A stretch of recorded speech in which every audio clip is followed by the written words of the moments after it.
base en lo que puedo reconocer, con base en lo que vamos, digamos, en los procesos que hemos venido realizando. Entonces, para dar inicio en estos 15 minutos que tenemos, a ver si está pasando ya. Vale la pena que siempre arranquemos con el contexto que me parece súper importante. Y es que en un país con una diversidad tan grande como el nuestro, con una enorme diversidad de especies vegetales, ¿cierto? Tanto vasculares como no vasculares, tenemos además una ubicación privilegiada en esta zona tropical y con una diversidad cultural tan grande, pues es evidente que somos un país muy rico en esa relación entre los seres humanos y las plantas. Por lo tanto, la diversidad de usos es enorme y no solo en las plantas medicinales, sino en muchos otros grupos de plantas, como he comentado en otras charlas anteriores. Entonces, para ubicarnos dentro de este contexto de diversidad cultural, de diversidad de plantas, pues queremos aquí enfocarnos particularmente en el tema de la diversidad de plantas medicinales. Y llamo esta charla justamente un punto de vista porque quiero enfocarme particularmente en algunos aspectos que considero son críticos hoy en día para el conocimiento y el uso de la flora medicinal colombiana. Hay cifras recientes, de hecho, Bernal, junto con sus colaboradores que ha venido trabajando, yo calculo ya casi unos 10 años, alrededor de sintetizar las cifras de la flora medicinal colombiana, pues recientemente, en un trabajo que aún se encuentra en prensa dentro del contexto del proyecto de plantas y hongos subutilizados, Bernal habla de cerca de 3.005 especies de plantas con usos medicinales en Colombia, de los cuales alrededor de unas 1.700 especies son nativas del país. No obstante, hay otra gran gama de especies que todavía no tienen claramente definido, por lo tal ese 1.700 puede crecer grandemente. Esto para que tengamos como un contexto de esa diversidad de plantas útiles, ¿cierto? Y particularmente de plantas medicinales. Además, se habla de unas 204 especies, de especies endémicas de Colombia, ¿cierto? La mayoría principalmente silvestres que tienen usos medicinales. Esto para que nos pongamos en este contexto de la megadiversidad del país. No obstante, el punto al que quiero ir particularmente es qué estamos haciendo con esa megadiversidad de plantas medicinales. Hay muchas cifras, pero creo que estas de Bernal son algunas de las que nos pueden servir de referente actualizado y puntualmente para hablar del tema. Como se ha mencionado desde hace varios años con estas revisiones, es que cerca máximo un 10% de esta flora tiene información más allá de solo reportes etnobotánicos, muchos muy antiguos, basados en los libros clásicos que no hemos renovado en el país, como los de García Barriga, como los de Pérez Arbeláez, como los de Patiño, en los que solo se reporta el uso de las especies, pero hay muy poca información científica y tecnológica que pueda sustentar el aprovechamiento de esta flora medicinal, que pueda sobrepasar esta situación.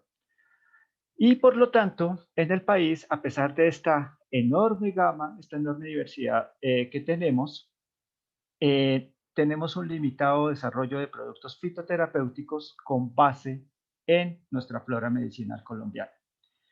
Es así como incluso la aparición en el Vademecum, creo que muchos de ustedes están familiarizados con este documento que se elaboró para el 2008 y que hoy en día seguimos con la misma versión del 2008, ya no va a ser actualizado, y una lista oficial que maneja el país donde, digamos, de alguna manera se inscriben las especies medicinales, digamos, aprobadas con posibilidades de acción terapéutica.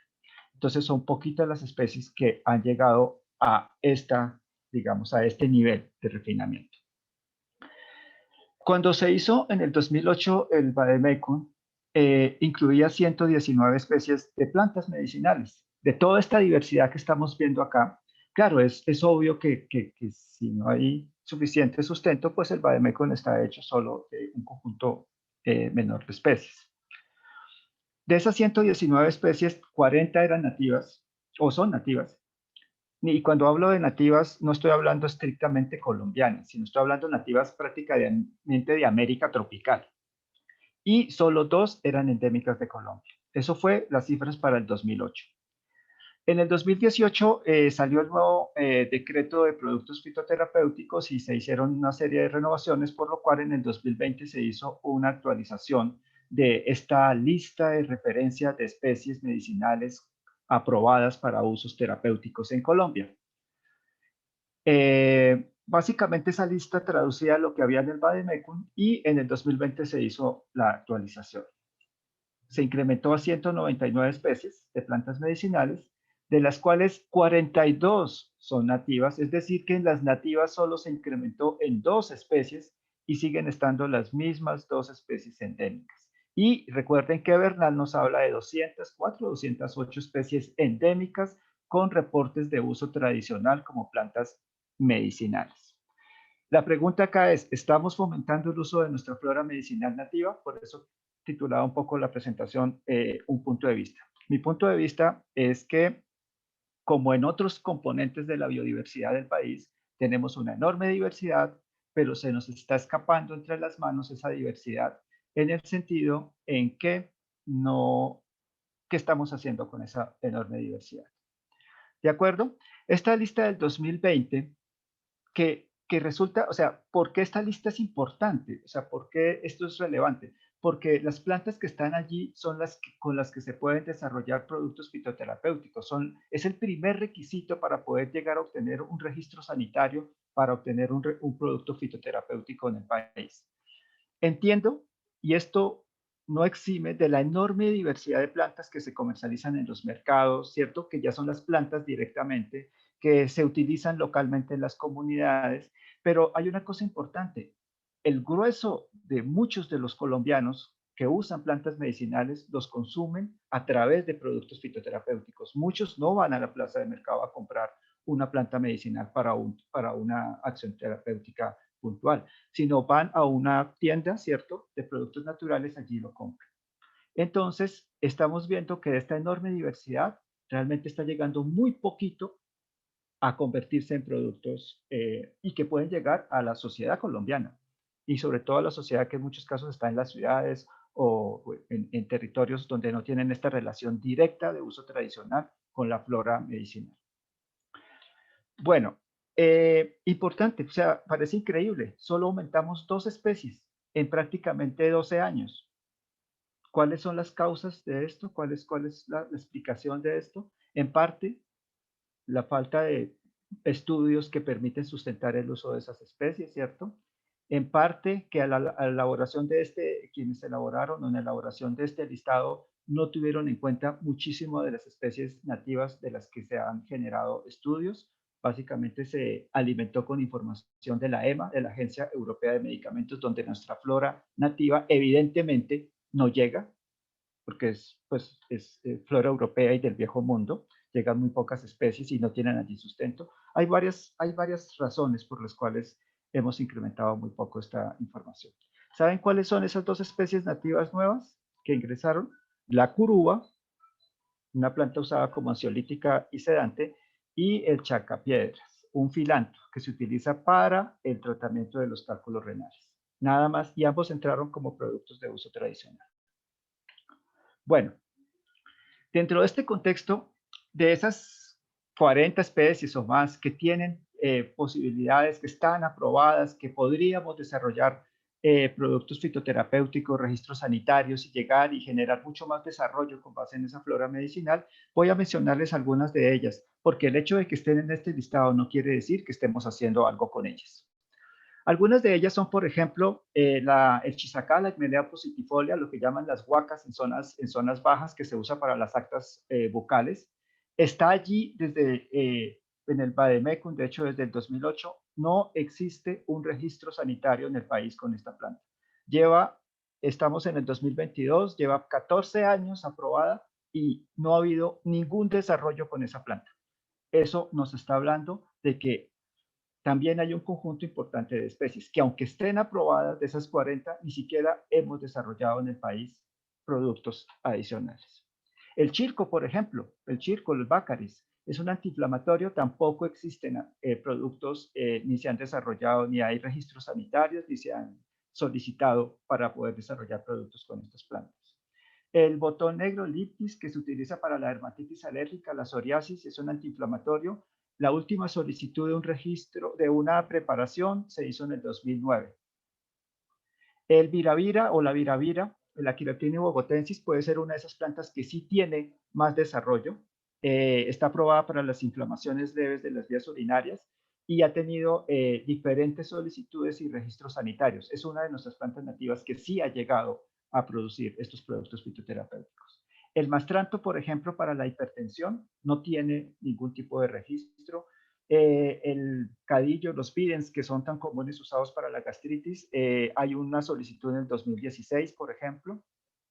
El culantro, que se utiliza mucho para las sopas y otro tipo de cosas, que es un antiinflamatorio, tampoco tiene ninguna solicitud. El marañón, que aunque es nativo de Brasil, es muy común acá en América tropical, que es un hipoglicemiante antiinflamatorio, tampoco tiene ningún tipo de solicitud. El matarratón, que es un diurético, tampoco la tiene. El algarrobo, que se utiliza como hipoglicemiante y antiséptico, tampoco tiene ningún tipo de solicitud. O sea, fíjense lo que está pasando con nuestra flora nativa. Ya está, tiene toda la posibilidad de poderse desarrollar productos, de tener una licencia, un registro sanitario, y no hay desarrollo. El totumo es una de las plantas más desarrolladas, es una donde ustedes saben que hay una cantidad de productos desarrollados en el mercado, igual que con el sangre de drago, que es un cicatrizante. Estoy mencionando algunos ejemplos. Los ajís en general están aprobados y se han desarrollado productos.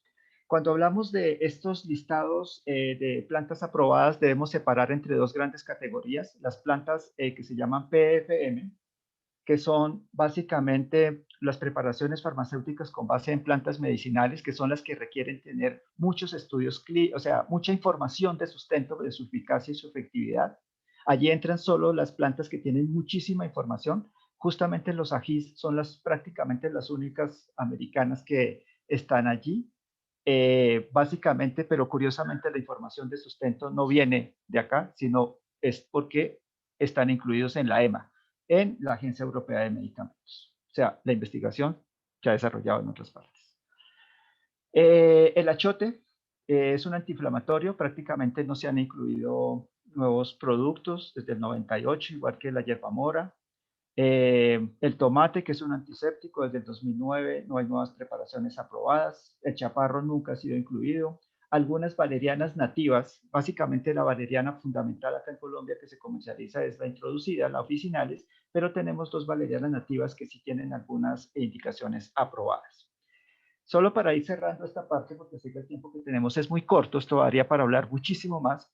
Plantas como el pronto alivio, que es tan importante en las tradiciones, en las zonas medias y bajas del país, que se comercializa tanto, no tienen ningún producto, ninguna indicación, no encontré ninguna que estuviera una preparación aprobada. Incluso el sidrón, o sea, se comercializa muchísimo la planta como tal, pero en algunas asociaciones, pero productos específicos tampoco he encontrado. La guayusa, que es otra planta muy importante para el agotamiento físico y mental que está aprobado. Y, por ejemplo, con Petiveria aliaceae ese antiinflamatorio sí se viene desarrollando, pero digamos, investigaciones, pero productos o preparaciones, solo en el 2011 fue la última preparación y en el 2016 con las verbenas como sedantes. Solo para darnos un panorama, no estoy mencionando todas las especies que están aprobadas allí. Quiero mencionar que de las 27 especies que están aprobadas como PFM, ¿se acuerdan? Como preparaciones farmacéuticas con base en plantas medicinales, que son las que tienen el mayor sustento de investigación en el país, solo 3 son nativas de América en general. Los ajís, un aguacate que está mezclado con la soya para un producto muy puntual y una especie de frijol blanco, básicamente, también para otro producto muy puntual. El grueso de nuestras plantas medicinales, incluso que han logrado ingresar a este listado, son solo como para productos fitoterapéuticos de uso tradicional. O sea que aún les faltaría mucha más información si queremos llegar a un PFM. ¿Y por qué llegar a un PFM? Los PFM son productos medicinales de alto sustento que pueden generar desarrollos muy importantes. Incluso se habla de que pueden ingresar al post. Eso sería muy importante, o sea, se podrían llegar a recetar. Finalmente, no quiero poner este panorama solo pues desde esta perspectiva, pero pues es la realidad de lo que está pasando en el país. Se está trabajando con muchas especies nativas. Yo solo aquí menciono tres que tengo muy cerquita a mí. Con una de ellas estamos trabajando, con la capuchina, por ejemplo, que es hipoglicemiante, hipolipemiante, antioxidante. Todos los trabajos que se están haciendo con el anamú, con el dividive, como, pues, como reguladores del metabolismo tumoral, activadores de la respuesta inmunitaria y muchas otras especies que se vienen trabajando. Pero si las contabilizamos, no son más que un manojo de especies. Calculo que en el país tal vez no se pueden estar trabajando en más de 10, 12 especies. Y tenemos una diversidad de 3.000 especies, bueno, nativas unas 1.800, endémicas unas 200 y tanto. Entonces hay muchísimo por hacer. Entiendo que a veces la normativa se torna difícil y esto limita muchísimo la investigación. Y eso tal vez es uno de los tantos aspectos que genera. Les quiero compartir ya para finalizar esta última parte. Desde hace algún tiempo venimos trabajando en plantas medicinales de zonas altoandinas. Hay muchas cifras. Podemos calcular fácilmente, solo menciono una acá, alrededor de unas 280, 300 especies aquí solo en la zona del altiplano cundiboyacense que han sido reportadas por usos, digamos, por literatura tradicional como con usos medicinales. Pero todo esto que ustedes ven acá, todos estos rubos, estas eh, macleanias, todos estos frailejones, todas estas plantas que han tenido usos medicinales, no están reflejados en los listados aprobados en el país. Es decir, están reportados en la literatura tradicional, que sigue siendo una literatura de hace 40 años, la de Hernando García Barriga, la de Pérez Arbeláez, la de Patiño, toda esta literatura. Y en los trabajos que hemos hecho, en el trabajo etnobotánico que estamos haciendo, hemos notado que aunque existe todavía en muchas comunidades el recuerdo de que estas plantas tenían alguna posibilidad medicinal, prácticamente no se están usando ya hoy en día. O sea que la posibilidad de transformación de su conocimiento y de desaparecer es enorme. Estoy hablando aquí para la región andina, en zonas altoandinas donde estamos trabajando puntualmente. Esto pues nos lleva, de hecho, muchos de los trabajos que hemos hecho nos están mostrando que más del 50-60% de la flora medicinal está basada básicamente en la flora introducida, que pues es la común, y prácticamente este tipo de flora ya no se está excediendo. Y obviamente todos estos frailejones, todo ese tipo de plantas, difícilmente pues van a llegar a los listados oficiales. O sea, estamos desperdiciando de alguna manera, se nos está yendo esta biodiversidad entre las manos y pienso yo que hay muchísimo por hacer para poder tratar de convertir estas plantas y estos conocimientos que se están yendo en algo que sea más de uso común para la sociedad colombiana. Finalmente, tenemos una reducción importante en la literatura etnobotánica en los últimos años. Los grandes clásicos siguen siendo clásicos de hace 40 años. Tal vez el libro más reciente es el del profesor, se me fue ahorita el nombre, del 2007, Fonnegra. Tenemos un predominio de la flora medicinal introducida, no quise enfatizar mucho, pero de hecho hasta el 2010 las plantas medicinales más comercializadas en Colombia eran la alcachofa y la caléndula. Tenemos una transformación del conocimiento de la flora medicinal enorme. Esto me parece muy preocupante y pues no da el espacio para que alcancemos a hablarlo, pero hay muchísimo que mencionar allí sobre esa transformación y las consecuencias de esa transformación en el conocimiento medicinal. Y tenemos un desarrollo limitado en la parte agrotecnológica. O sea, hay muchos retos por desarrollar con la flora medicinal colombiana. Pues bueno, este era mi punto de vista para este webinar. Muchas gracias a todos por escucharme. Gracias. Muchas gracias, doctor Néstor, por la presentación. Tenemos unas preguntas en el chat. Las personas que quisieran hacer preguntas, pues ahí pueden hacerlas vía chat o levantando la mano y con mucho gusto les damos la palabra. La primera pregunta es de Sofía Ruiz y nos dice, ¿en cuál de los ecosistemas se ha identificado mayor cantidad de plantas medicinales y aprobadas en INVIMA? Oh, es importante. Pues yo, por lo poco que he podido recorrer y conozco, en términos de diversidad, de plantas medicinales y que ese conocimiento esté vivo y activo hoy en día en las zonas bajas, por ejemplo. Yo no he tenido acercamiento a muchas zonas del país en el tema de plantas medicinales, pero por ejemplo en el Caribe, en la parte del Caribe, del sur del Caribe, se nota que hay un conocimiento vivo muy importante del uso de plantas medicinales. Las zonas altoandinas me preocupa mucho, el conocimiento se ha transformado enormemente y puedo decir con cierta seguridad, todavía nos falta pulir la información, las entrevistas que tenemos y todo, que podemos decir que las personas acuden ya muy poco a la flora nativa como opciones de flora medicinal, solo la introducida, y sobre la introducida hay una transformación muy grande del conocimiento que es preocupante porque incluso puede llegar a generar problemas de intoxicaciones, problemas de mal uso de las plantas medicinales. En la zona altoandina me parece que es complejo. En la zona altoandina estoy hablando en la que estoy trabajando, Cundinamarca y Boyacá. Que lleguen a la lista aprobada, hay plantas de todas las regiones del país particularmente. Hay zonas altoandinas, hay de zonas cálidas y bajas. Siento que en la Amazonía hay muy poco que llega a el Vademecum y al listado oficial. Por ejemplo, la chuchuguasa, creo que es de las pocas que está allí, el Maitenus, y muy pocas de la Amazonía y de este conocimiento indígena tan rico que tenemos en el Pacífico y en la Amazonía, muy poco de esto llega a este listado. Muchas gracias. Laura Camila nos pregunta, ¿cómo incentivar la búsqueda o la bioprospección de especies nativas?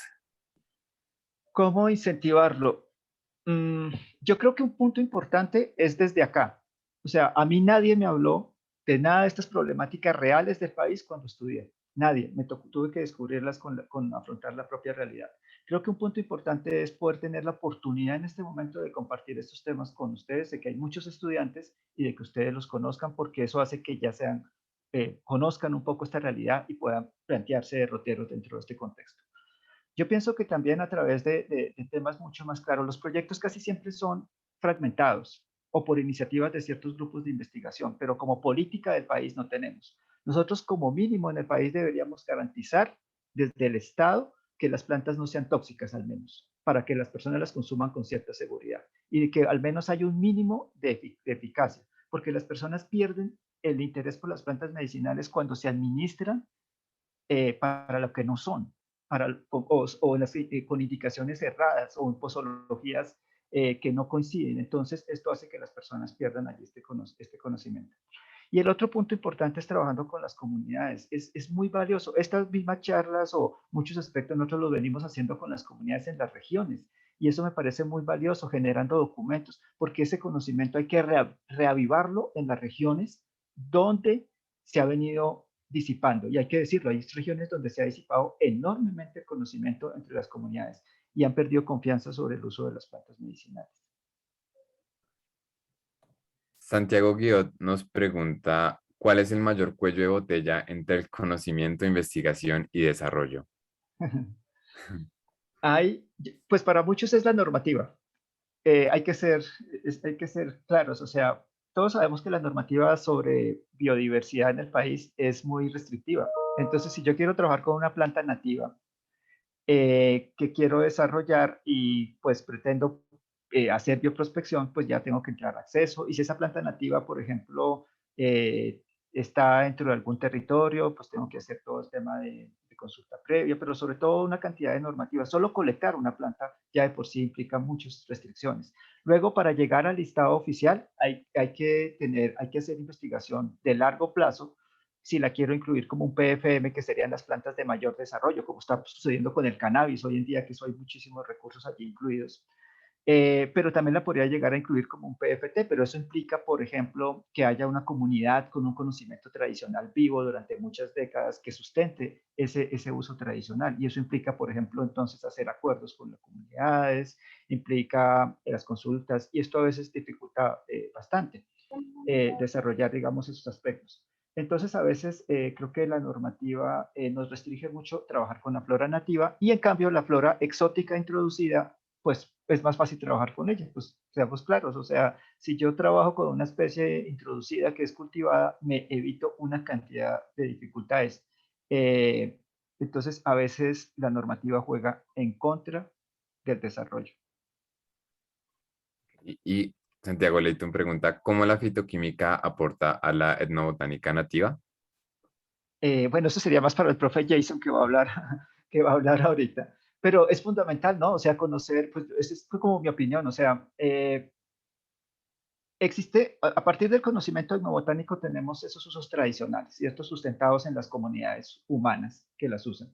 Con la fitoquímica nosotros tenemos ya, digamos, un soporte que nos permite ir conociendo en dónde, en qué pueden estar sustentadas esas propiedades que se le han dado del conocimiento tradicional. Y además de conocer, que es fundamental, que que las plantas no tengan de pronto sustancias que pueden llegar a ser tóxicas o generar algún problema en las personas que las consumen. Entonces, hacer un estudio fitoquímico es básico, digamos, es fundamental, básico, para comenzar a conocer esas plantas con más detalle y poder sustentar esa eficacia y esa seguridad, que es lo que exige la normativa en el país, eficacia y seguridad para poder llegar a que esas plantas lleguen a un listado, por ejemplo. Entonces, es como los estudios base con los que se inicia. Perfecto. Y Luz Elena pregunta, ¿cuáles serían las estrategias para incrementar el uso de las plantas medicinales por parte de las comunidades urbanas? Interesante, sí, con parte de las comunidades urbanas. ¿Saben qué me preocupa mucho? Y aprovecho el comentario de Luz Helena. Me preocupa mucho que el conocimiento del uso de las plantas medicinales se ha venido transformando y esto como consecuencia, pues hay que ser sinceros, es difícil a veces confiar en quién nos receta las plantas medicinales. Por eso muchas personas acuden a los productos fitoterapéuticos, porque detrás de eso hay un registro sanitario y se supone que hay cierta seguridad. Pero cuando yo compro, y no quiero mencionar, no quiero que se entienda mal, pero sí me he encontrado con los casos donde le recetan a uno o le venden las plantas medicinales para cosas que no son o en posologías que no corresponden. Y las plantas tienen muchas, o sea, son muy poderosas y nos pueden llegar a causar daños o, por ejemplo, toxicidades crónicas o ese tipo de cosas. Eso está pasando. Entonces, yo creo que para incentivarlo en las zonas urbanas es fundamental. Yo no sé, pero yo sí creo que se debería de alguna manera incentivar que las personas que se comercializan plantas medicinales o productos fitoterapéuticos tengan cierto nivel de formación básica para que no, para que no caigamos en esa receta erradas en muchos casos. Lo digo con casos que me han sucedido donde he tratado de comprar productos y me los venden para cosas que nada que ver. Y justamente soy de los que reviso en la etiqueta y todo y me doy cuenta que esos productos medicinales los venden para otras cosas. Para que la gente tenga confianza en la flora medicinal, tiene que realmente estar comprando, o sea, consumiendo la planta para la acción terapéutica que es, o sea, tiene que haber eficacia y además esa que está consumiendo te tiene que no generar un perjuicio en el organismo, es decir, que tiene que haber seguridad. Y si esas dos cosas no suceden, pues seguramente las personas comienzan a perder su interés en las plantas medicinales o simplemente sí, las van a trabajar fuerte en ese tema del conocimiento y de alguna manera regular que no haya charlatanería detrás del uso de las plantas medicinales, porque lo hay y he conocido casos, pues casos que han sucedido. Por último, Natalia Costa pregunta, ¿cuál es el paso a paso a general a seguir y qué condiciones debe cumplir una planta para pasar de ser un producto farmacéutico, para pasar a ser un producto farmacéutico aprobado? Ok, o sea, básicamente, digamos, si uno quiere desarrollar un producto fitoterapéutico en el país, se desarrollan con plantas que deben entrar a este listado oficial, ¿de acuerdo? Para entrar a una planta al listado oficial en la normativa del 2018 se establece que hay dos caminos, uno como PFMs y otros como PFT. Los PFT es la más fácil, digamos, porque son los productos fitoterapéuticos de uso tradicional. Para poder entrar a una planta allí, por el lado del uso tradicional, donde está el grueso de nuestras plantas nativas, básicamente se requiere sustento bibliográfico del uso por 4 décadas, por ejemplo. Se requiere que esté en publicaciones clásicas de etnobotánica, que esté sustentado ese uso. Si no hay tradición escrita, sino solo oral, porque eso pasaría con muchas, se aceptan estudios etnobotánicos o etnofarmacológicos con las comunidades que ayuden a sustentar esos usos tradicionales, el testimonio de esas comunidades que lo han usado por más de 4 décadas y de esa manera podrían entrar a ese listado oficial. Ya si es un PFM, sí requiere estudios clínicos, estudios mucho más profundos de toxicidad, todo ese tipo de cosas. Cuando ya estén allí, esas plantas, digamos, quien esté interesado puede desarrollar el producto de interés, ya puede hacer la solicitud, digamos, hacer toda una serie de procedimientos dentro del INVIMA para poder obtener una licencia sanitaria y desarrollar un producto. Eso es como un mini resumen, pero más o menos la cosa iría por ahí. Listo. Y acabando de hacer otra pregunta, Santiago Guillot menciona, el país tiene un rezago entre el conocimiento tradicional asociado al recurso biológico en cuanto a grupos étnicos protegidos. ¿Cuál sería una buena estrategia para empezar a cerrar esta brecha y así proteger a este? Sí, sí lo creo. ¿Y cuál sería una buena estrategia? Es complejo, saben que pues, hay muchas cosas que suenan bonitas y románticas, pero es complejo porque existe una fuerte desconfianza alrededor de poder trabajar en comunidades ancestrales y más para trabajar con plantas medicinales. Es complejo y la desconfianza está dada por las cosas que han pasado en el transcurso de la historia, ¿cierto? Todos estos temas de piratería, ese tipo de cosas. Yo creo que hay que generar confianza y hay que tal vez generar un relacionamiento entre la academia y las comunidades porque se está dando. Hay comunidades que le escriben a la academia y le dicen, yo quiero trabajar en esto. O sea, es desde las comunidades que surge, porque también hay que ser conscientes que en las comunidades ese conocimiento se está transformando muy rápidamente. Los grandes sabedores también están desapareciendo y allí también se está dando una transformación. Creo que en noticias ustedes han visto casos donde han habido situaciones críticas de intoxicación de niños, en este caso fue una noticia con niños en Vera, por usar creo que era un jarabe que estaba mal recetado. O sea que allí también se están dando pérdidas y transformaciones en ese conocimiento.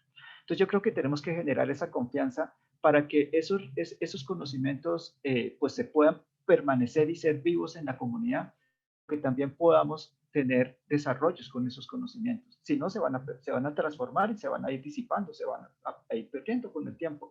Y en últimas, ¿qué sacamos con sobreproteger un conocimiento que se va a ir, se va a perder, si realmente no te trae un beneficio a la sociedad colombiana?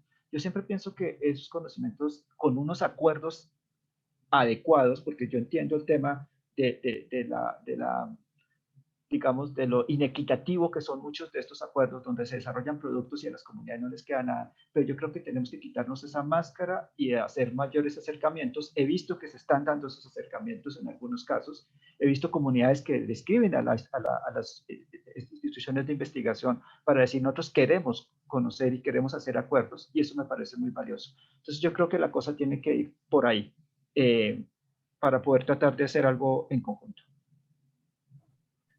Muchísimas gracias, doctor Néstor, por las respuestas y por la presentación. Ahora pasaremos a un punto de vista químico, donde el doctor Jason Costa tiene preparada la presentación. Las plantas también tienen químicos, estudios científicos sobre la composición química de Badea. El doctor Jason es farmacéutico de la Universidad de Paso Fundo, estudió maestría en la Universidad Federal de Santa Catarina y un doctorado en farmacia en la misma universidad. Entonces, doctor Jason, adelante.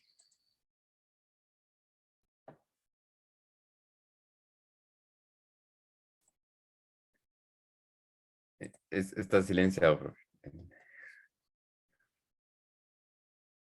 Por supuesto. Muy buenos días. Ya, Miguel, se ve bien la pantalla. Sí, profe, todo perfecto. Bueno, muchas gracias. Muchas gracias a todos de la organización del webinar. Muchas gracias también ahora al profe Néstor, que nos ha dado una charla fantástica, unos puntos de vista muy, muy interesantes, súper relevantes.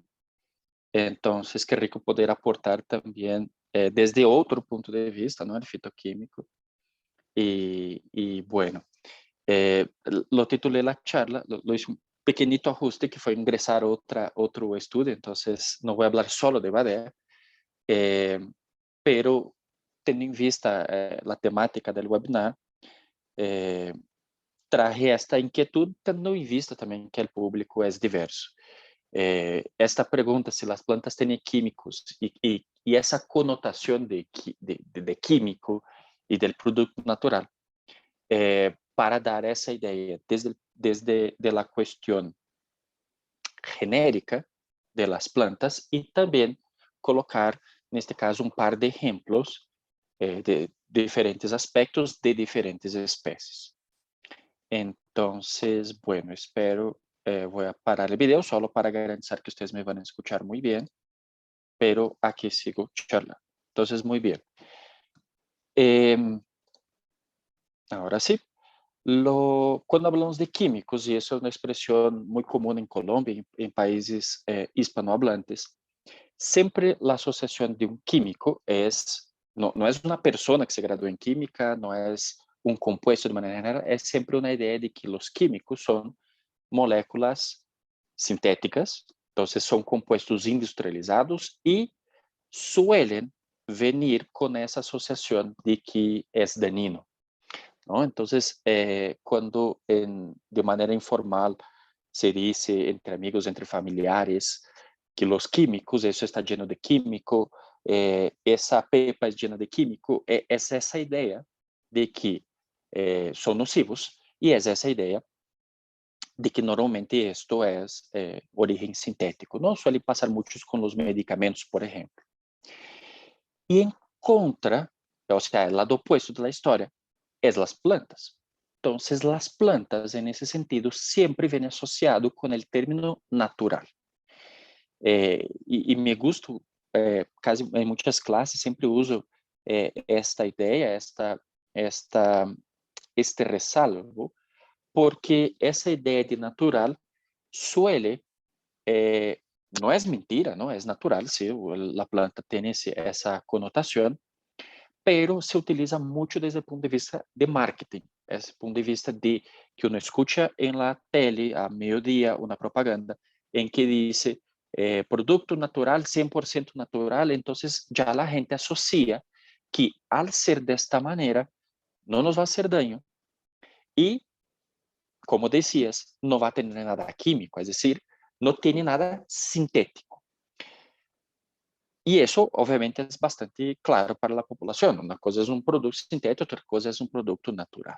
Pero muchas veces esta división en lo que se menciona como químico suele también hacer un poco de confusión. Es decir, no quiere decir que la planta no tiene compuestos químicos.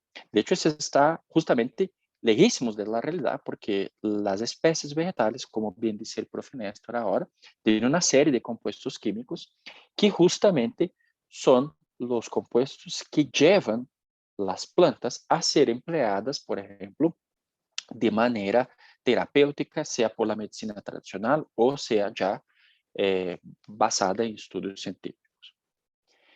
Si nosotros tomamos esta visión desde lo que es el empleo de una especie vegetal de manera tradicional, podemos citar centenas de ejemplos. Yo voy a traer solo dos para poder contextualizar un poquito a dónde quiero llegar y contextualizar al público de manera general. Um de ellos es la planta llamada curare de manera común.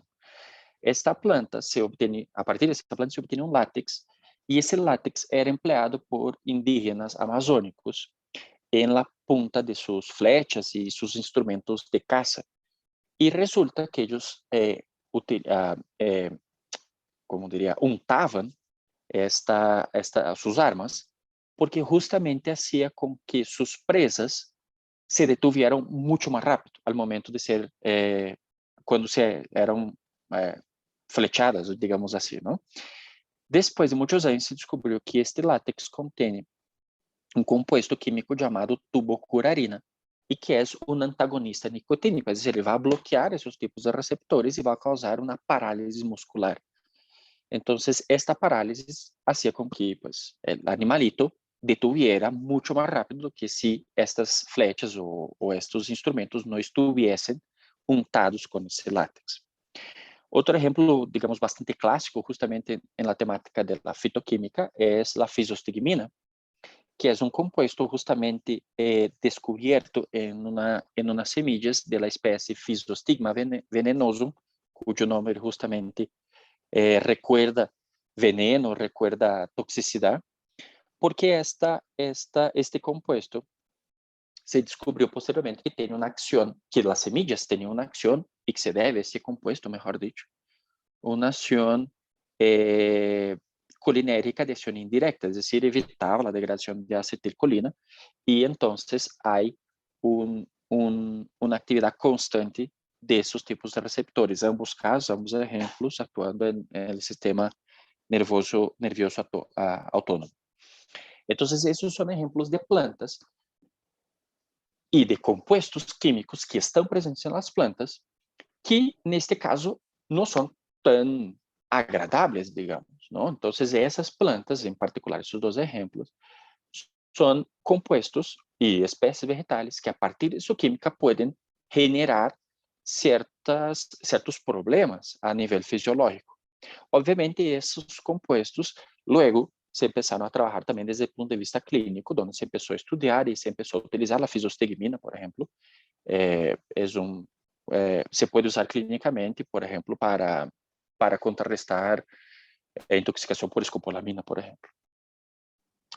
Pero se miramos desde um ponto de vista realmente mais de uso terapêutico, e aqui, obviamente, é um árbol de descobrimento de fármacos muito resumido, en la cual la primera que se ve arriba es uno de los fármacos más destacados que tenemos desde los años finales de los años 1800, de los más conocidos en el mundo, tal vez si no el más conocido, y que su origen justamente viene de una especie vegetal.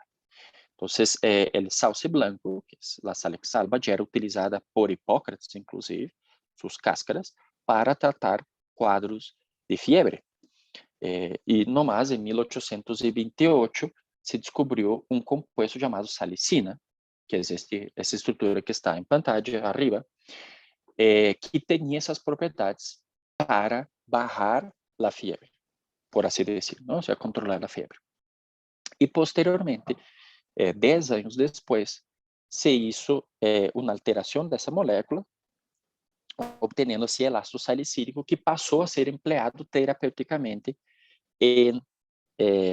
junto a la clase médica y en el tratamiento no solo de eso, pero también de inflamaciones, pero resultaba que el ácido salicílico era muy dañino al estómago. Entonces, en 1899, Felix Hoffmann, que era un químico farmacéutico, el jefe de los químicos farmacéuticos en Bayer, hizo un proceso químico llamado acetilación sobre esta molécula, obteniendo así lo que hoy en día nosotros conocemos como el ácido acetilsalicílico, que es el principio activo de la aspirina. Uno de los medicamentos más consumidos en el mundo hasta hoy y uno de los más conocidos. Entonces, en ese sentido, uno empieza a ver, desde el punto de vista clásico, digamos así, de la química de productos naturales, ejemplos de que sí, las plantas tienen muchos químicos, las plantas tienen una serie de compuestos que, para bien o para mal, tienen actividad sobre nosotros. Esos compuestos químicos, obviamente, las plantas no los producen diciendo, voy a tratar la fiebre de este humano. No, realmente, obviamente no. Lo que los productos son, esos llamamos metabolitos, esos compuestos son producidos para el vegetal, para que él normalmente tenga alguna ventaja en términos de sobrevivencia, ¿no? Ya que el vegetal no se puede locomover y protegerse de un depredador, de alguna infección o incluso de la propia luz solar, produce una serie de compuestos. Y este universo es gigantísimo. Hay miles de compuestos ya conocidos y otros tantos por descubrir. Tendo visto esse panorama e essa ideia um pouco global, introdutória, digamos assim, de exemplos de compostos químicos presentes em espécies vegetales, há alguns estudos que compilam essa informação.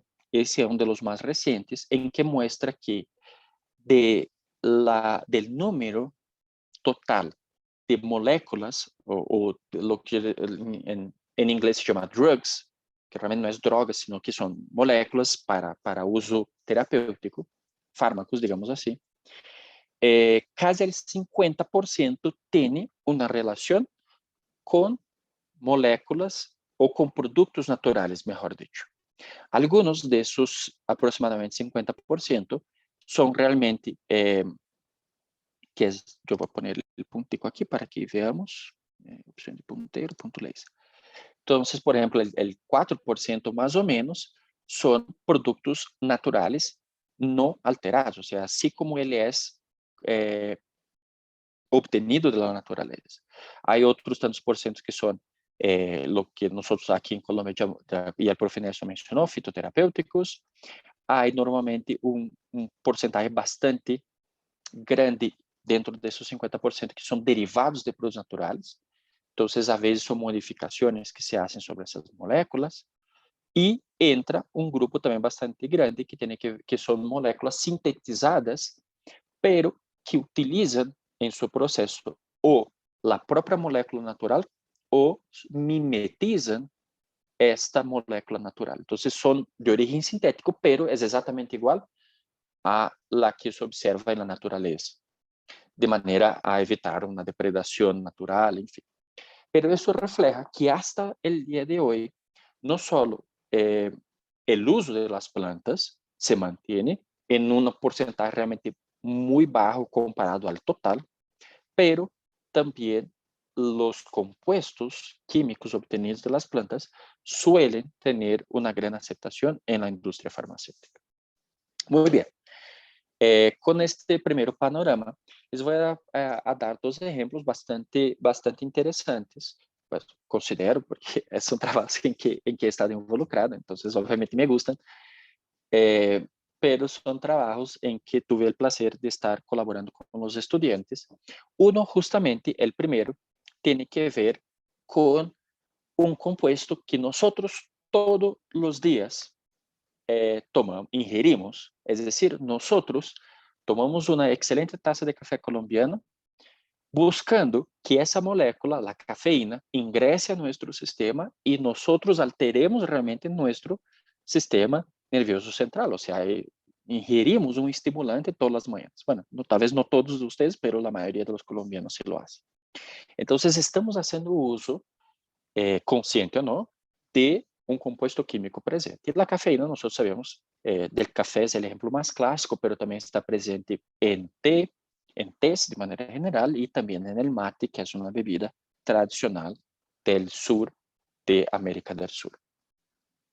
A história que les vou contar, essa primeira história, justamente tem que ver com uma espécie muito similar ao mate, que ocorre aqui em Colômbia, y digo similar al mate porque es del mismo género y que el profe Néstor mencionó anteriormente, que es Ilex guayusa. La Ilex guayusa es una especie que ocurre en Colombia, ocurre también en Ecuador bastante, hay una serie de cultivos allá, y que tuve el placer de orientar un trabajo de maestría que se tituló, como podemos ver na diapositiva, un estudio fitoquímico de esa planta. Cuenta la leyenda, y lo digo porque yo sí supe de los hechos después que ocurrieron, que durante los trabajos que se estaba realizando en el laboratorio, los extractos que se estaba obteniendo en ese momento, en cierto día, que había, creo que mucho experimento que hacer, había mucho trabajo que hacer, los estudiantes dijeron, oye, ¿por qué no hacemos una aromática de esta planta que teníamos aquí en el laboratorio y tomamos? Y bueno, resultó que si lo hicieron en la tarde, como de oncecitas, hicieron aromática, lo tomaron, y yo encontré a la estudiante el otro día con una cara de trasnochada, pero feliz, diciendo que, profe, no pude dormir sino hasta las 4 de la mañana. Obviamente yo hice caso omiso, nunca supe de nada, pero resultó que nosotros, la literatura ya decía que Ilex guayusa, así como la yerba mate, que es la que hace el mate, tiene un contenido de cafeína. Pero nos llamó mucho la atención ese hecho de que realmente se perdió el sueño en la muchacha y queríamos entonces saber, bueno, pero ¿cuánto de cafeína hay en esta planta? ¿O qué está pasando ahí? Para esto, entonces, ella desarrolló un método analítico por un equipo llamado electroforesis capilar, que permitía analizar y cuantificar la cafeína en menos de un minuto, lo que realmente es bastante interesante teniendo en vista que normalmente estos análisis no son tan rápidos. Y además, esta técnica permite también al analista, en fin, a los estudios que están haciendo, no solo hacer un tiempo muy corto, pero en sí la técnica tiene un consumo bastante bajo de solventes, de reactivos, entonces también una técnica verde bastante interesante. Y la metodología de la estudiante fue muy, muy interesante, incluso por el hecho de que haya podido analizar muy rápido cuando comparamos su análisis con la cromatografía líquida de ultra eficiencia, que digamos es la técnica más usual, que tarda casi 5 minutos en poderse analizar la cafeína, mientras contra el DH que era más rápido. Muy bien, una vez que ya tenía la metodología, entonces ya cuantificó comparativamente con otras bebidas. E aqui o interessante do estudo justamente foi as quantidades que se observaram. Se analisou desde bebidas de cola a los tés, al mate e a cafés, obviamente. Então, digamos, el top 5 quedou el café, um dos cafés que ele analisou, que era um café instantâneo, seguido de uma bebida energizante, el mate, nesse caso el mate argentino, um café dicho que nós comumente chamamos café americano, e la campeã realmente foi a Aguajusa, la que quedou com o maior contenido por encima de 2.000 partes por millón por mililitro de bebida. Então, é decir, ella que preparou uma tremenda taça, um tremendo pocillo, pues seguramente foi uma grande quantidade. Lo que obviamente não é interessante, ¿no? Porque uno não sabe hasta nesse momento que concentração há e, bueno, que riscos pode haver por uma ingesta muito grande de cafeína. Pero um dado bastante interessante. Además de la cafeína, ya se conoce otros compuestos y esta planta, bien como dijo el profe Néstor, de manera interesante, no hay muchos datos, pero los trabajos en el grupo se vienen dando, se siguen con el Exquajusa, no solo químicos, como también algunos biológicos. Y sí, el último ejemplo es con badea, que es una pasiflora. Nosotros conocemos la badea, sobre todo por los frutos, que podemos ver aquí en la parte inferior de la pantalla. Parece más una papaya por lo grande, por el formato, pero es, en términos de gusto, más similar a un maracuyá realmente. La badea ya se viene estudiando hace varios años en el grupo. Conocemos su constitución a partir también de técnicas cromatográficas, técnicas que permiten la separación de sus componentes, y sabemos que hay dos grandes grupos, sobre todo, y lo que es interés en este momento eran flavonoides, que son, y hay 4 mayoritarios. Aquí observamos los picos, es decir, cada pico es un compuesto, y esos compuestos son estos. Entonces, se observó, se identificó, incluso este, que era el mayoritario, se definió como un marcador químico, es decir, aquel compuesto, aquele flavonoide que pode diferenciar essa espécie de outras e permitir eu sempre ter um controle de qualidade de minha espécie vegetal. E nesse sentido, uma vez que se evaluou uma série de trabalhos ao longo do tempo, houve um trabalho em especial, que foi uma maestria, que observou, então, não só conhecer a composição química, que já sabemos, mas conhecer como ha sido ou como é la estabilidad, es decir, el comportamiento de esos compuestos químicos, en función de algunos factores, obviamente. Uno de ellos es el efecto de colectar la planta en diferentes sitios, es decir, en diferentes ciudades, por ejemplo, y en diferentes épocas del año, con lluvia o con sequedad. Y también avaliar químicamente cómo se comportaban esos compuestos bajo condiciones de estrés para el extracto, no para la planta, sino para el extracto. Es decir, si yo estreso estos compuestos con agua, los hiervo y así sucesivamente, ¿qué pasa con esos compuestos? Es decir, ¿se degradan, no se degradan? ¿Con qué finalidad? Con una finalidad de poder entender esos compuestos, obviamente asociados, neste caso, na atividade farmacológica, que era a atividade sedante, que é uma das atividades mais conhecidas para as passifloras. Desde o ponto de vista químico, unicamente, se observou que se há uma variação no contenido de esses compostos de acordo a las cidades coletadas, pero esta variação essa magnitude é mais intensa em épocas ou de lluvia ou de sequidade, o que obviamente é um pouco esperado, tendo em vista que os flavonoides são produzidos por las espécies vegetales em função justamente de la luz ultravioleta. Entonces, épocas de sequía, su contenido es mayor. Pero lo que fue bonito y chévere de este primer resultado es que los componentes pueden alterarse su cantidad, pero no la composición en sí. Entonces, siempre se mantenían los mismos compuestos, es decir, el perfil cromatográfico se mantenía.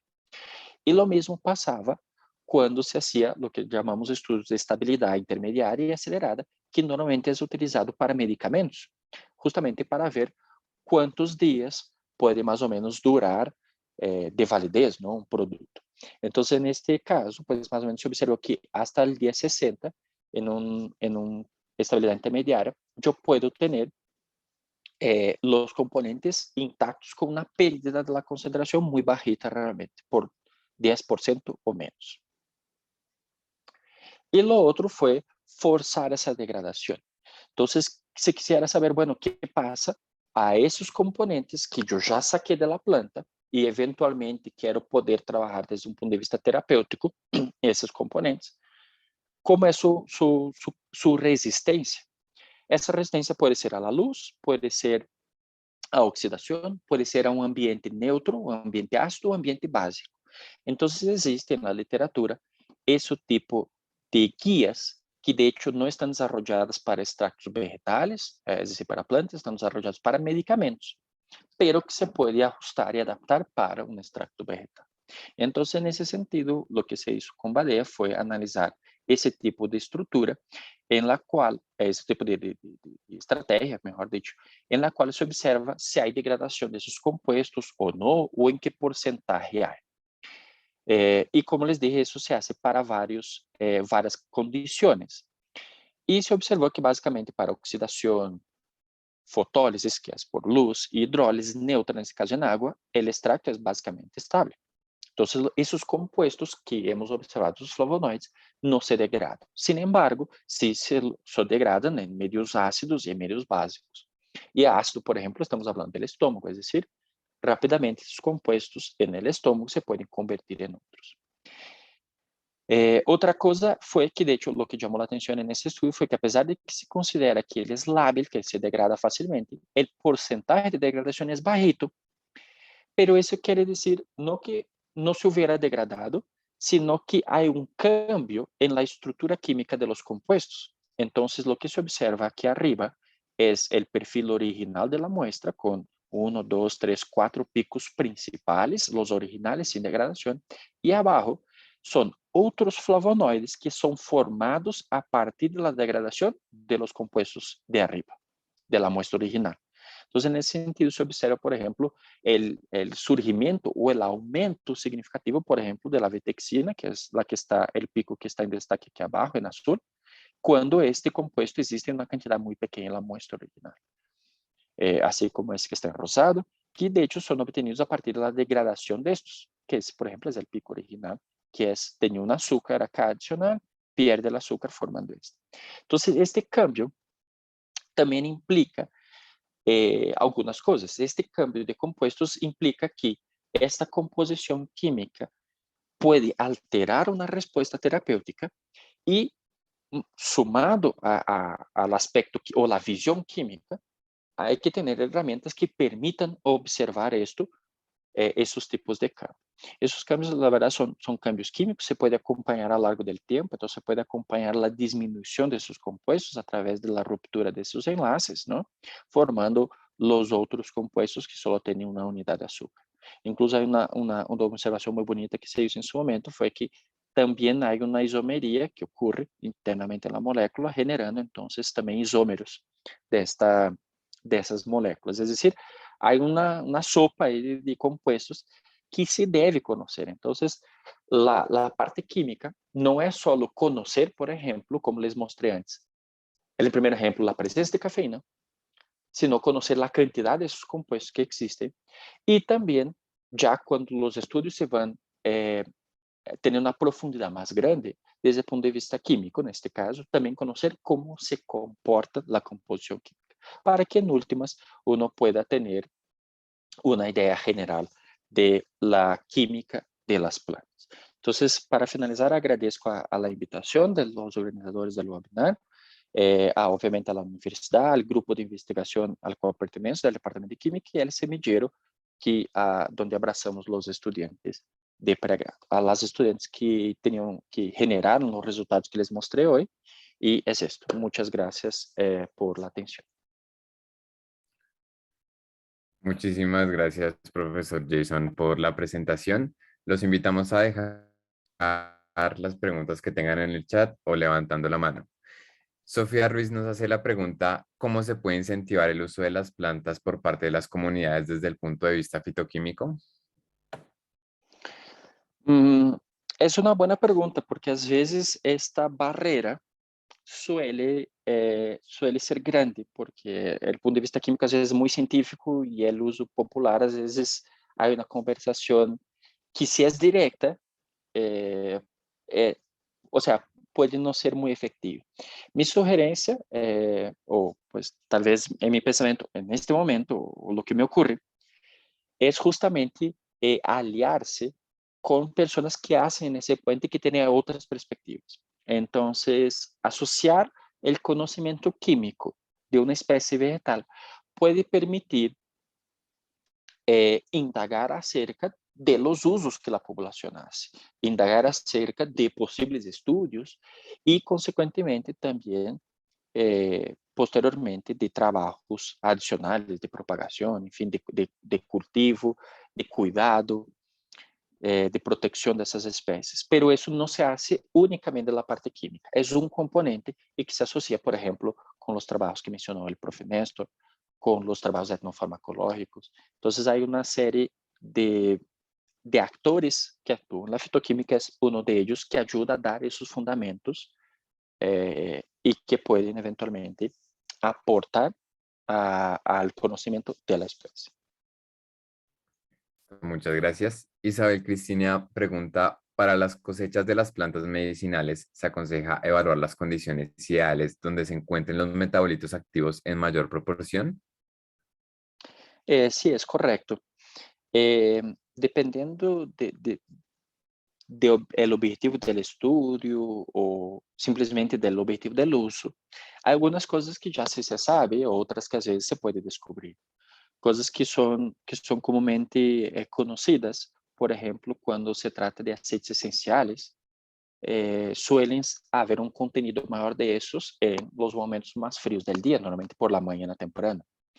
Y ya con la salida del sol, pues esos aceites disminuyen su contenido en el mismo vegetal.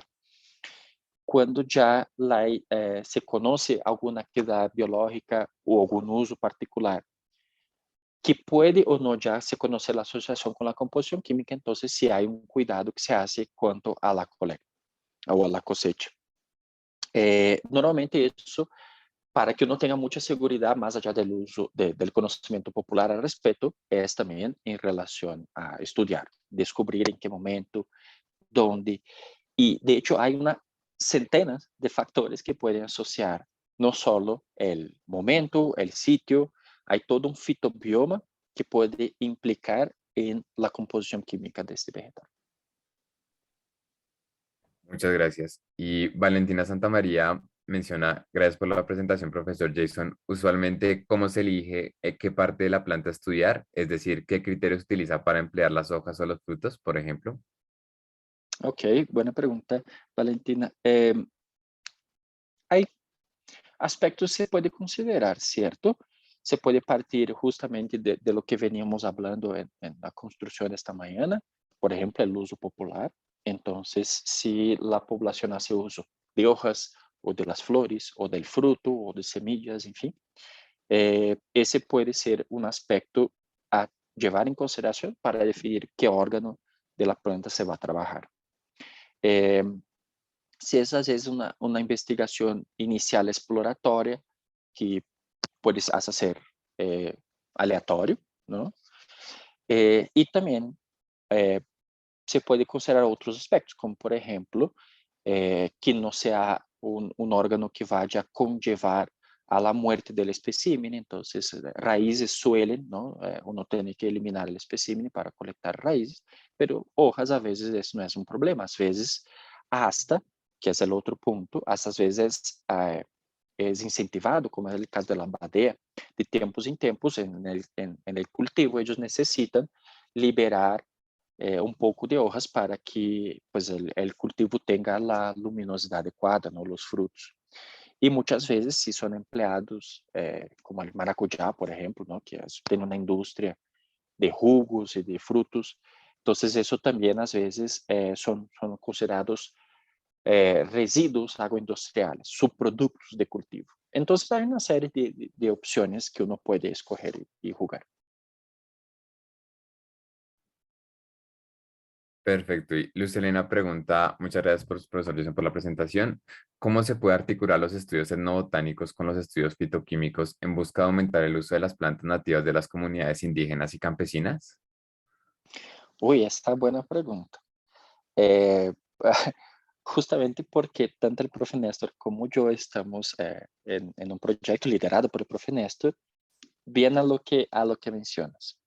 Tenemos dos estudiantes más que están trabajando en esto, justamente haciendo entrevistas etnobotánicas en comunidades, buscando identificar especies, sus usos, y desde la parte química lo que hacemos es aportar en esa descripción de qué compuestos están presentes, qué compuestos se puede identificar, para a partir de esto empezar a construir conocimiento y luego aportar no solo al conocimiento de la especie, al conocimiento y fundamentar, mejor dicho, procesos, empezar a fundamentar procesos de preservación de esas especies y también de su conocimiento.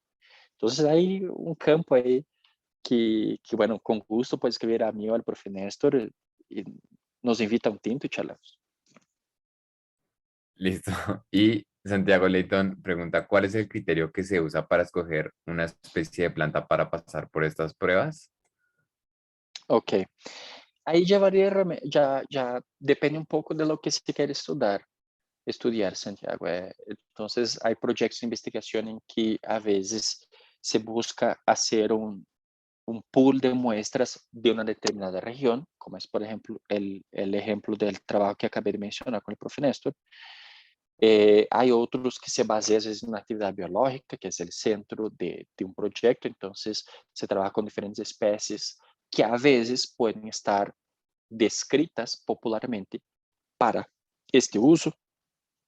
Às vezes pode ser por quimiotaxonomia, es decir, se conoce certos tipos de compuestos que tengan una actividad, voy a decir cualquier cosa, hipoglicemiante. Una especie X tem essa atividade e, digamos, em Colômbia exista, assim como passou com Helix guajusa, não? Existe, vou colocar um exemplo, então, perdão, coloco outro mais concreto. El mate, se conoce el mate, se conoce sus usos, se conoce que existe cafeína y hemos evaluado la cafeína de Helix guajusa y cuantificado. Entonces fue una aproximación quimiotaxonómica, una especie relacionada del mismo género y la comparación de la cuestión química. Entonces ahí ya varía realmente lo que se quiere hacer desde el punto de vista de la investigación y ahí uno juega las piezas de acuerdo a la estrategia.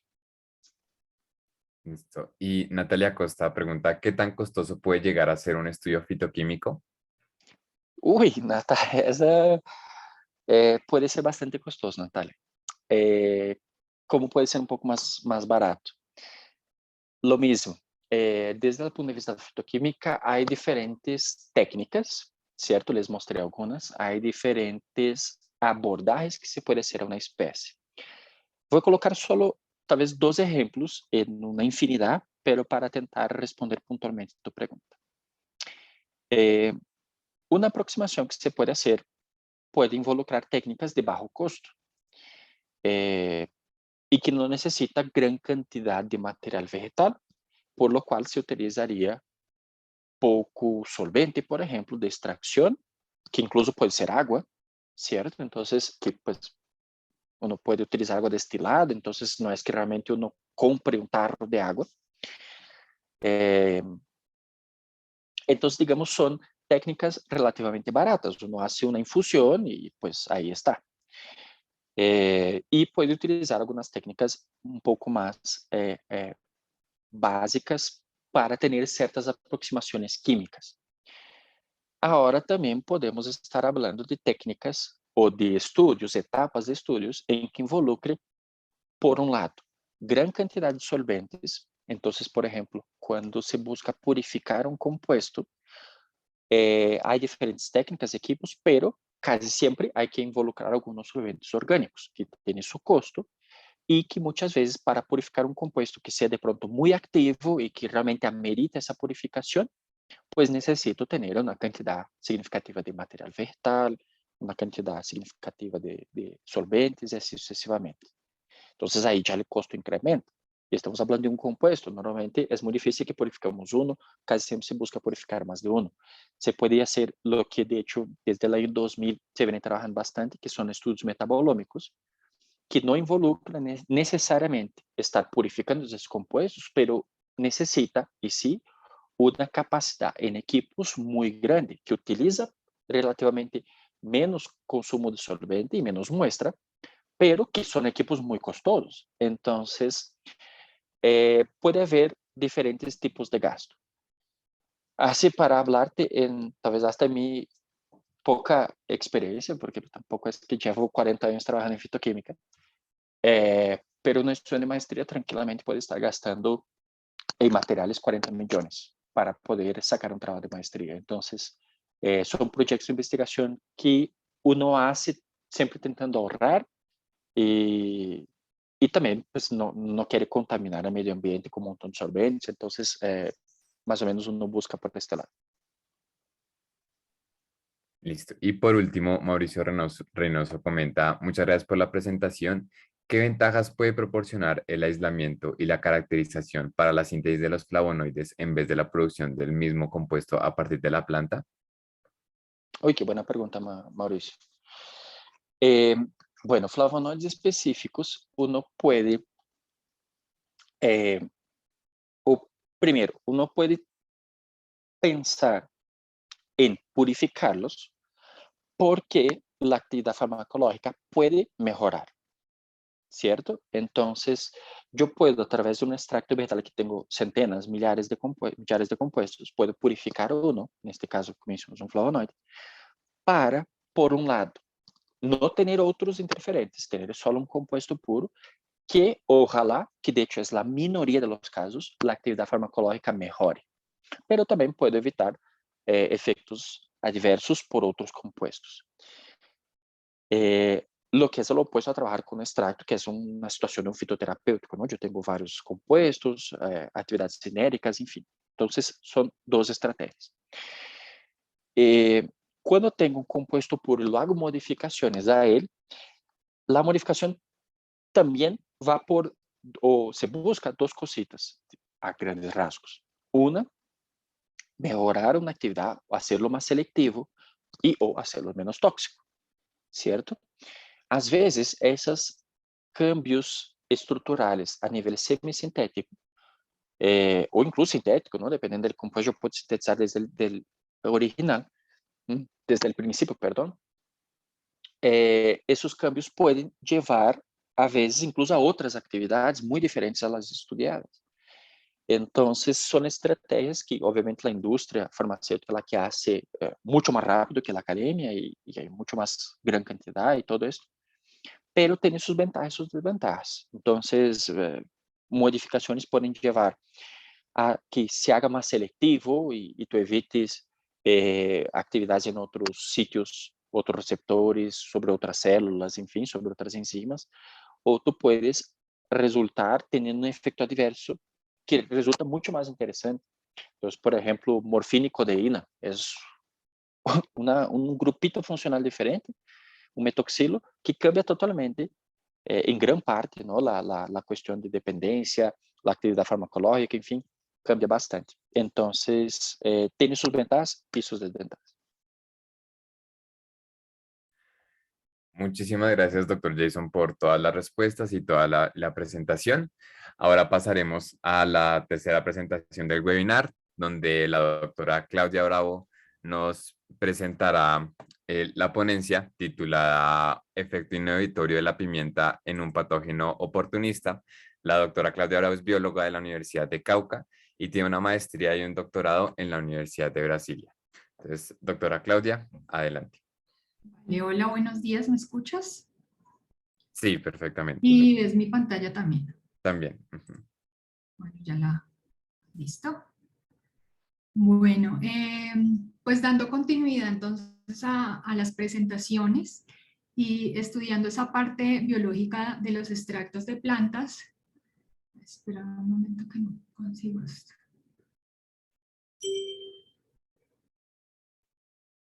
Entonces, esta charla la titulé El efecto inhibitorio de la pimienta en un patógeno oportunista.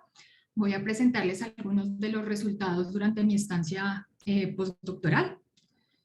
Bueno, entonces, ay, no me deja pasar. Listo. La enfermedad fúngica invasiva, desde las últimas décadas, perdón, la enfermedad fúngica invasiva causada por, perdón, es que tengo un problemita aquí con esta barra.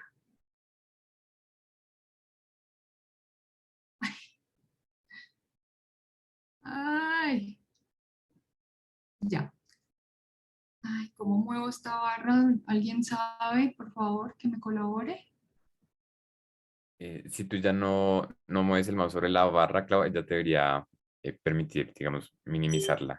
Igual, aquí no vemos la barra, o sea, aquí la vemos No, es completa. que la Está bien. tengo en toda la mitad, entonces no la consigo mover. Ah, ya, espera, ya la subí. Pero no me deja regresar. Listo. Ahora sí, desde las últimas décadas, la enfermedad fúngica invasiva causada por levaduras y por hongos filamentosos, pues es un problema persistente en la clínica médica, especialmente en individuos inmunocomprometidos y está asociado pues con altas tasas de mortalidad.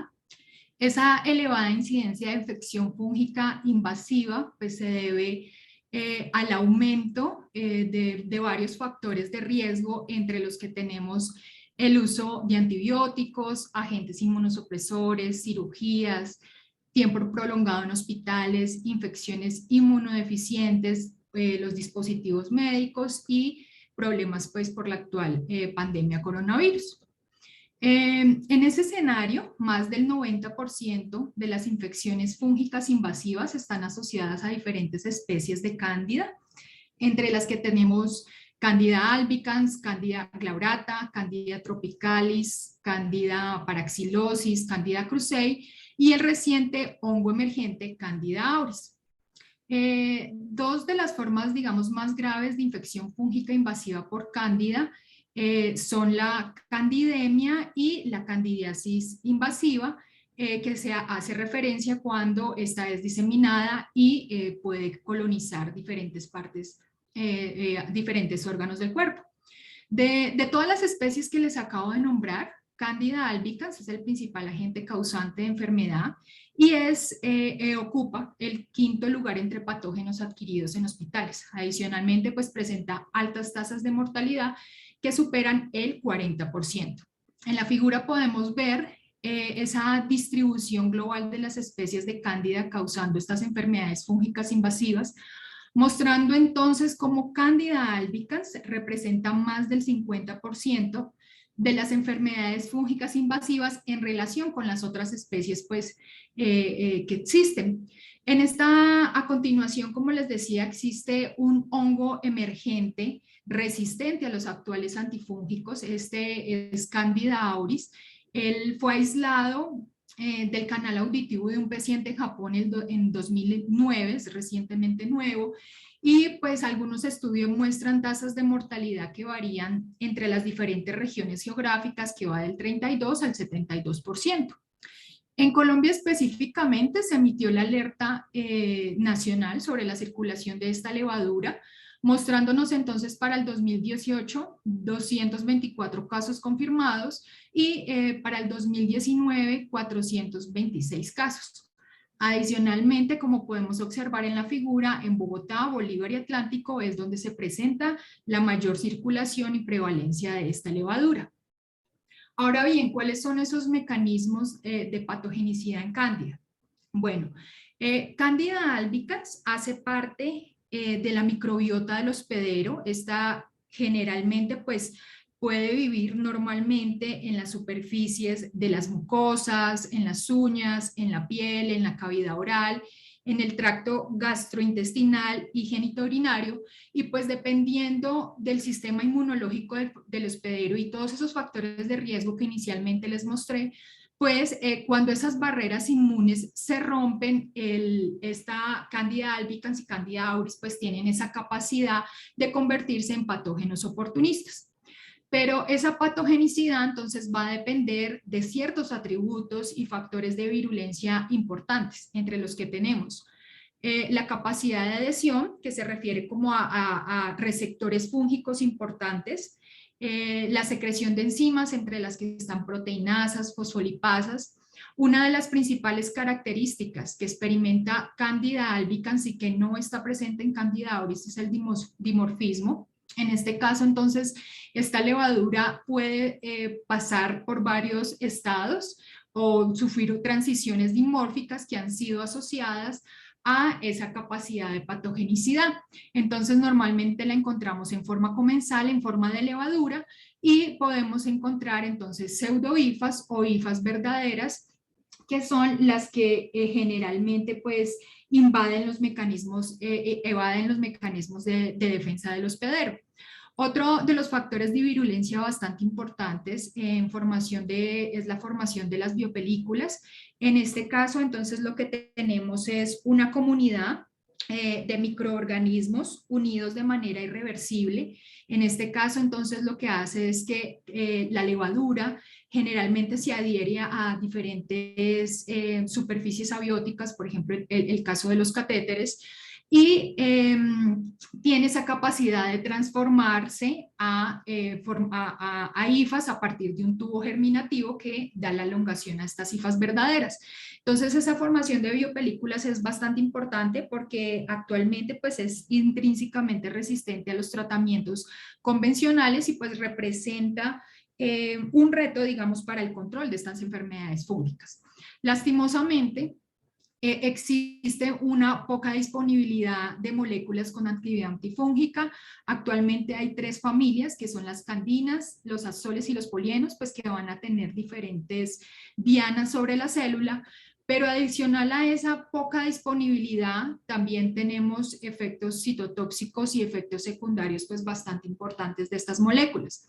Adicionalmente a esto se le suma el aumento de resistencia, como podemos observar los azoles, que son las principales moléculas para tratar estas infecciones por cándida, pues la han venido aumentando su resistencia a lo largo de los años. Entonces podemos decir que estos medicamentos antimicóticos pues tienen un éxito bastante modesto en cuanto a la reducción de tasas de mortalidad, resumiendo: 1, por la falta de terapia antimicótica, las restricciones en vías de administración, espectros de actividad, biodisponibilidad, los altos costos y en las especies emergentes como por ejemplo Candida auris que les hablaba. Con todo esto entonces, lo que se ha hecho es que se ha fomentado hacia la generación de nuevas moléculas que sean menos tóxicas, que sean más baratas y que sean desarrolladas como prometedoras moléculas para tratar estas enfermedades fúngicas. Con esto entonces llegan lo que son los productos naturales y su importancia. Entonces estos han sido tomados como una fuente importante para el desarrollo de nuevas moléculas. Como el profesor Jason lo mostraba, pues existe un porcentaje bastante aceptable de productos naturales que han sido usados como fuente para la generación de nuevas moléculas. Los productos naturales pues cuentan con características bastante importantes en comparación con las contrapartes sintéticas. Entonces tenemos entre ellas su diversidad química, su mayor rigidez molecular. El uso en la medicina tradicional pues nos brinda información importante sobre la eficacia y la seguridad de estas. Además están enriquecidos con compuestos bioactivos importantes. Dentro de las desventajas, entonces pues la identificación de compuestos bioactivos de interés, muchas veces pues se trata de estructuras complejas que pueden ser difíciles de sintetizar, o en algunos casos, pues, como hablaba el profesor Jason, suficiente material biológico para poder aislar y caracterizar estos compuestos bioactivos. Sin embargo, entonces nosotros en el laboratorio pues hemos venido trabajando con varios extractos de plantas, específicamente en mi trabajo pues yo me centré hacia la investigación biológica de la pimienta. Existen varias especies de piper, nosotros trabajamos con Piper nigrum, con el fruto de Piper nigrum. La pimienta pues hace parte de la familia de las piperáceas, es un fruto que se emplea como especia, tal vez es uno de los frutos más usados en todo el mundo. Es originario de la India, pero pues tiene una distribución bastante importante aquí en Colombia. Se ha utilizado en la medicina tradicional durante varios siglos y además de mejorar las cualidades organolépticas de los alimentos, favorecer su conservación, pues está dotado de propiedades terapéuticas bastante importantes que han sido documentados en diferentes pues, artículos científicos. Entonces nosotros nos centramos hacia la investigación de Piper nigrum o pues, de la pimienta y su posible actividad antifúngica pues, en estos hongos patogénicos humanos bastante importantes. Entonces, para esto se crearon pues como dos objetivos de estudio. Uno fue evaluar ese efecto antifúngico del extracto contra cándida. Dos, explorar el efecto en los factores de virulencia, como les decía, que eran atributos importantes para su patogenicidad. Entonces, dentro de los resultados que tenemos, los primeros pues fueron los ensayos de susceptibilidad antimicrobiana. El primer ensayo pues fue utilizar la técnica de microdilución en caldo para la concentración mínima inhibitoria o la MIT, que son las siglas en inglés, donde nosotros lo que hacemos es evaluar las diferentes concentraciones del extracto y esa capacidad de inhibir pues las cepas que nosotros estamos evaluando. En este caso, entonces, se evaluaron 4, Candida albicans SC5314, que es una cepa referente, está sensible al fluconazol, y una cepa de Candida albicans 256, resistente al fluconazol. Adicionalmente, también tenemos a Candida auris 435, que es sensible al fluconazol, y Candida auris, que es resistente la 537. Entonces los resultados nos muestran entonces que pues efectivamente Piper nigrum es capaz de inhibir a una concentración de 2048 microgramos por mililitro Candida albicans, mientras que tuvo una eficacia un poco más más importante para Candida auris a una concentración de 512 microgramos por mililitro. Los resultados y los estudios también realizados en el grupo de fitoquímica, entonces pues muestra diferentes metabolitos que fueron obtenidos de ese extracto, de entre los principales de tipo alcaloide, que se espera pues que sea la piperina, que es el principal compuesto aislado de este extracto.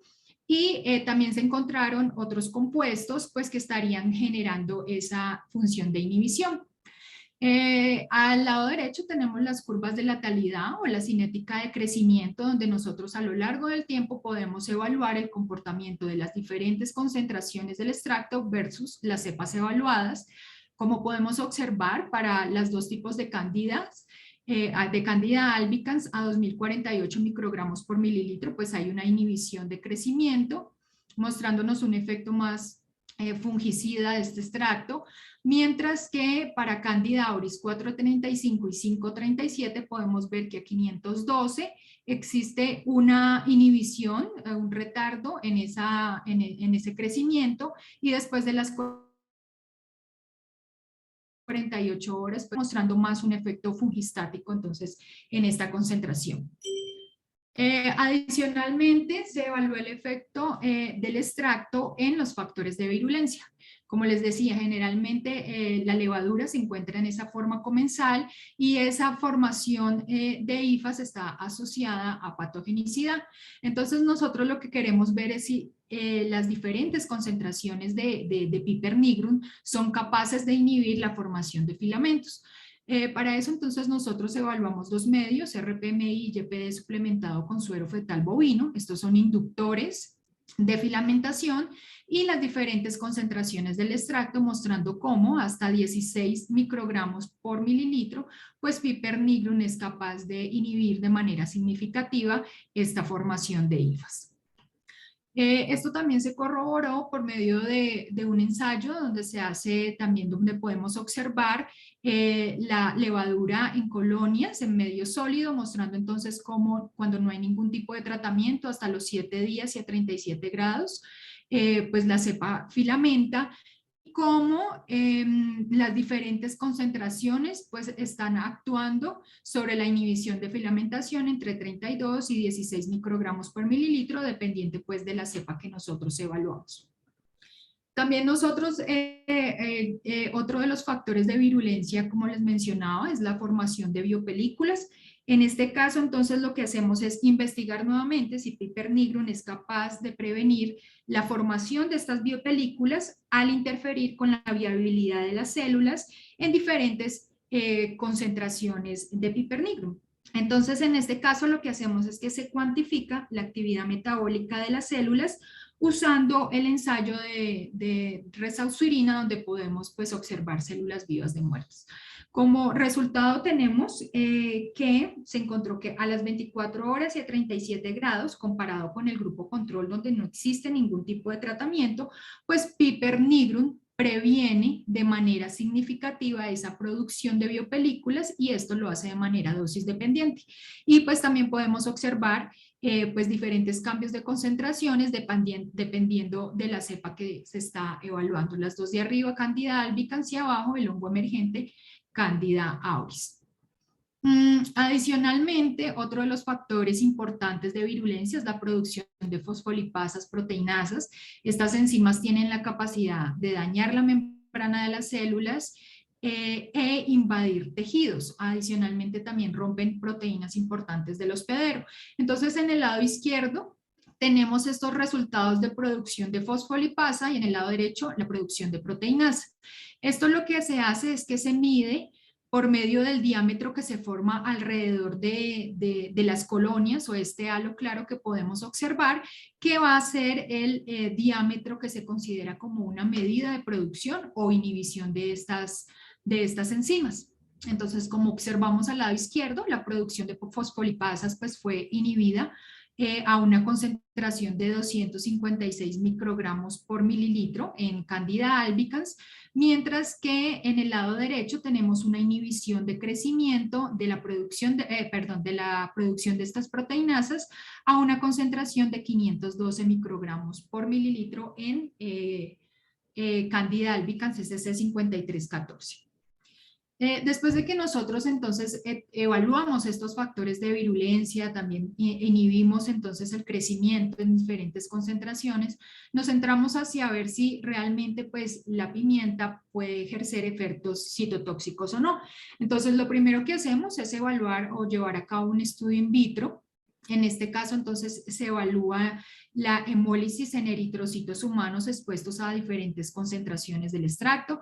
Podemos observar entonces cómo a la mayor concentración de 2048, que fue el resultado de la MIT, pues hay un efecto hemolítico reducido que no supera el 40%, y adicionalmente pues realizamos ensayos in vivo en el modelo de Galeria menonella, donde hacemos un seguimiento de 10 días después de inyección con las diferentes concentraciones del extracto, mostrándonos entonces el porcentaje de supervivencia en la figura hasta los 10 días. Como observado, a 4.096, 2.048 microgramos por mililitro, vemos un porcentaje de supervivencia entre el 40 al 50%.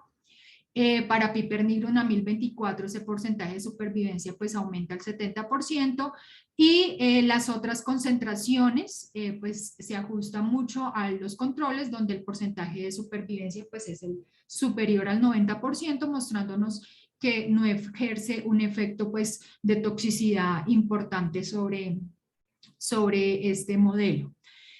Como conclusiones, entonces, pues Piper nigrum, la pimienta tiene esa capacidad de inhibir el crecimiento de estos hongos oportunistas. Adicionalmente está asociado con estos factores de virulencia tan importantes para su patogenicidad, para esa invasión hacia diferentes tejidos. Y en términos de toxicidad, pues podemos también ver que la pimienta pues no muestra un efecto hemolítico importante o no es citotóxico en el modelo Galeria menonella. en aquellas concentraciones donde hay inhibición de hifas y formación de biopelículas, pues que son los principales atributos de virulencia. Esta planta entonces finalmente pues representa una fuente prometedora al descubrimiento de nuevas moléculas que sean pues importantes y que puedan también ser aisladas. Nuestro paso a seguir está siendo enfocado hacia ensayos de la piperina, que como les decía pues es el principal alcaloide presente en este extracto, y pues mostrar la importancia de estos extractos naturales teniendo en cuenta la aparición de resistencia de los antifúngicos y también la limitación que existe de los fármacos actuales disponibles. Muchísimas gracias. Muchas gracias, doctora Claudia, por la presentación. Los invitamos a dejar sus preguntas en el chat o levantándole mano.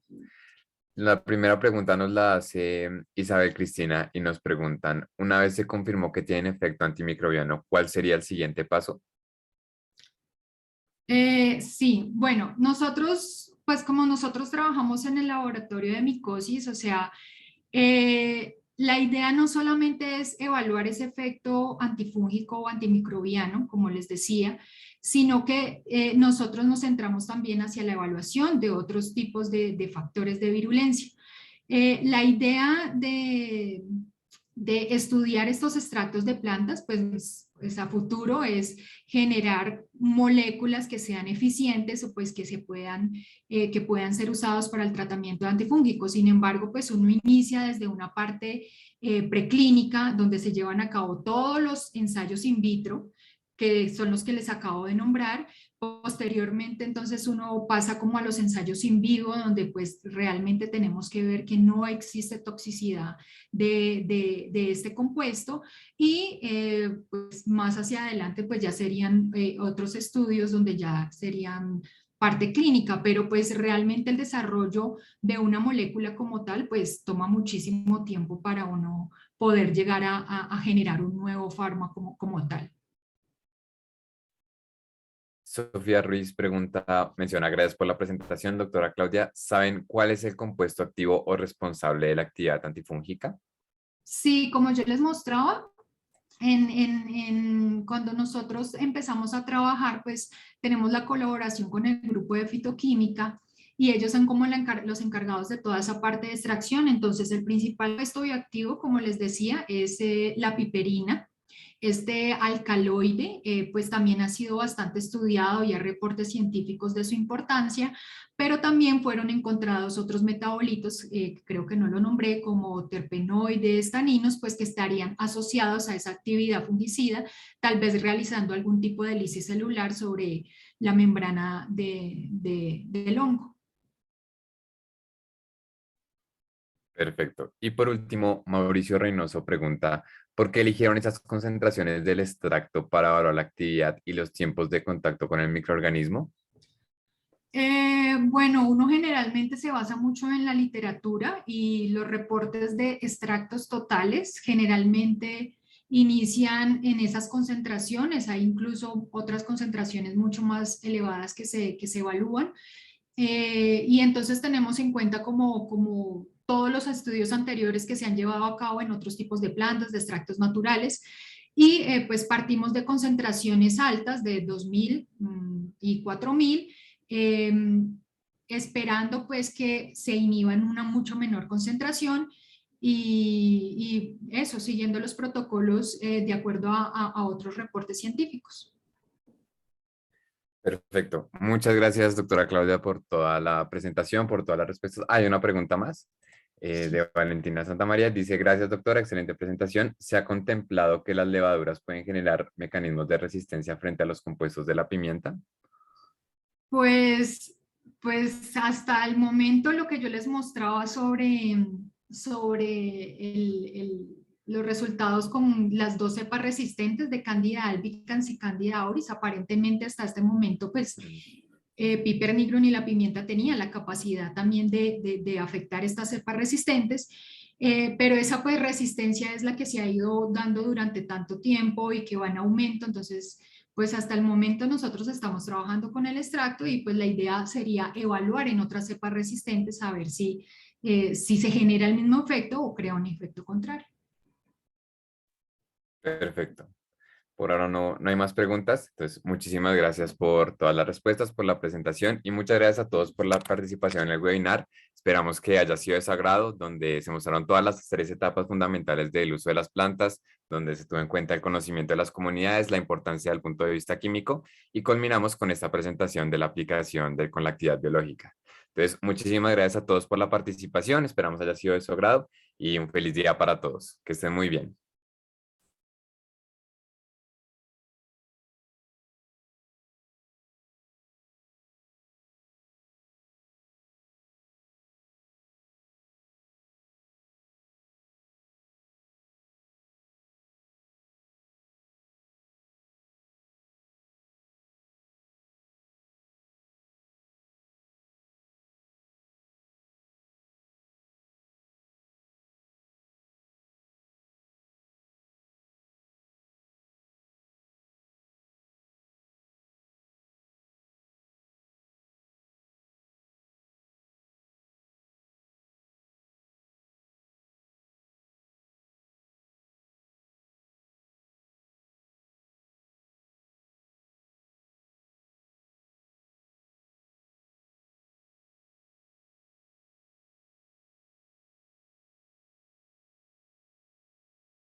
Hola, ¿cómo van? Creo que ya quedamos nosotros.